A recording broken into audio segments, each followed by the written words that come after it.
Ну что же, люди как люди, любят деньги.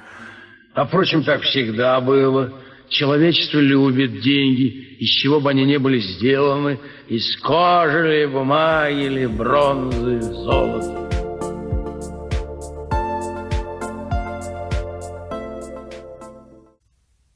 Шестое. Так называемый налоговый капитал на уплату налога на профессиональный доход за 2020 год. Нормативная основа тут специально принятый федеральный закон. Юридически этот так называемый налоговый капитал – это увеличение налогового вычета, предусмотренного статьей 12 закона, на сумму, равную 1 МРОТ, то есть на 12 130 рублей. Этот налоговый вычет по закону налоговые органы вычитают из суммы налога при исчислении.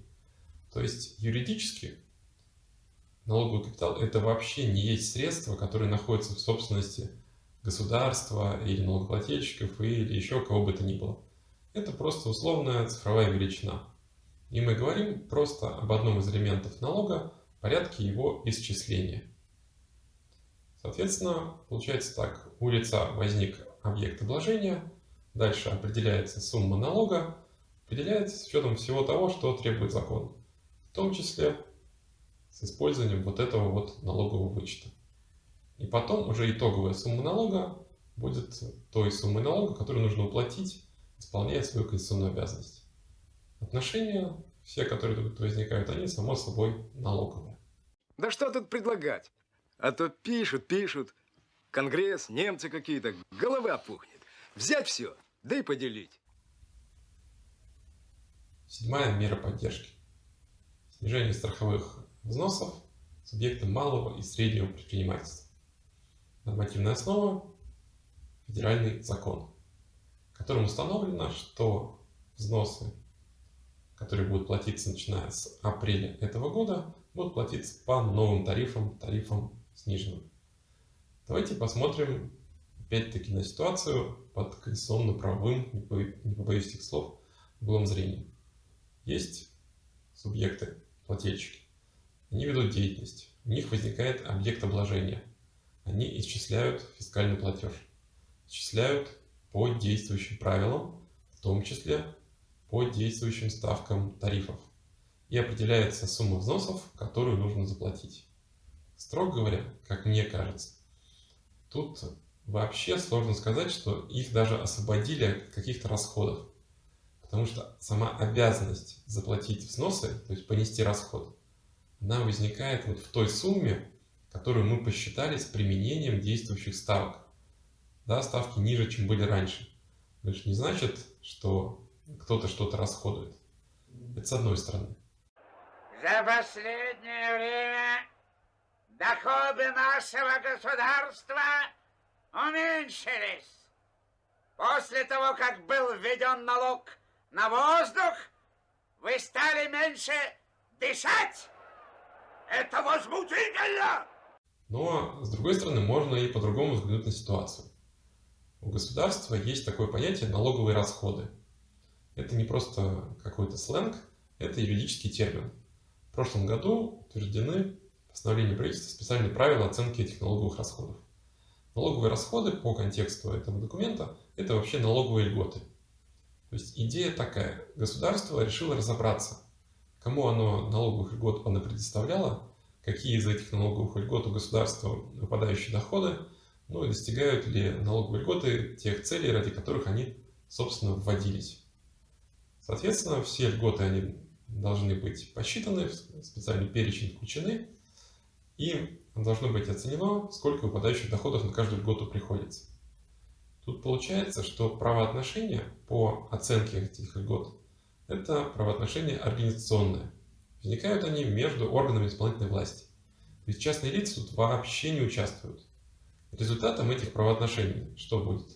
То, что правительство определится, какие льготы сохранять, какие, может быть, новые вводить. И сформулирует свою волю, определит свою волю, подготовит законопроект и внесет их в Государственную Думу.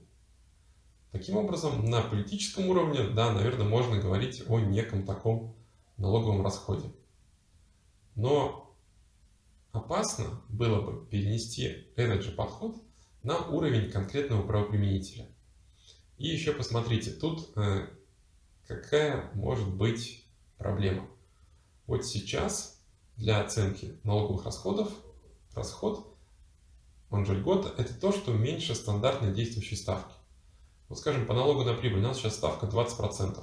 Все, что ниже ее, это налоговый льгот, налоговые расходы. А почему, собственно, 20 берется за эталон? Может быть, могло бы быть 24, у нас вообще-то было 24 до 2009 года. Тогда можно сказать, может быть, что государство вообще все эти годы несет расходы налоговые в виде 4% прибыли, с которой налог не уплачен. И почему эталон у нас ставка НДФЛ 13%, а не 20, 40, 90?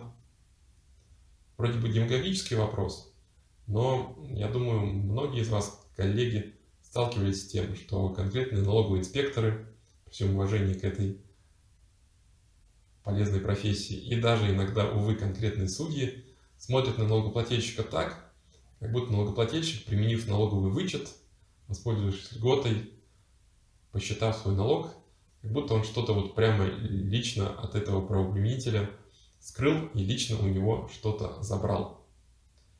Это, как мне кажется, из-за некого нарушения, преломления неправильного углов зрения. И еще тут один есть аспект, он связан с цифровизацией.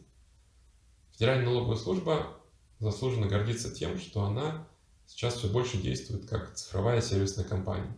Сервисы у коллег действительно очень удобные. Это заслуживает очень высокой оценки и большого уважения. Мы с вами видели, что ФНС у нас активно вовлечена в предоставление мер поддержки, в том числе не налоговых, а тех, которые представляют собой бюджетное финансирование.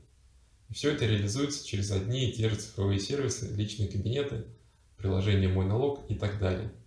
Но все-таки нужно помнить, что одинаково красивые кнопки в приложении, скажем, распорядиться переплатой и получить субсидию, они обозначают очень разные правовые явления. И путать их не следует. Ну хорошо, вот много у тебя денег. И что ты сделаешь?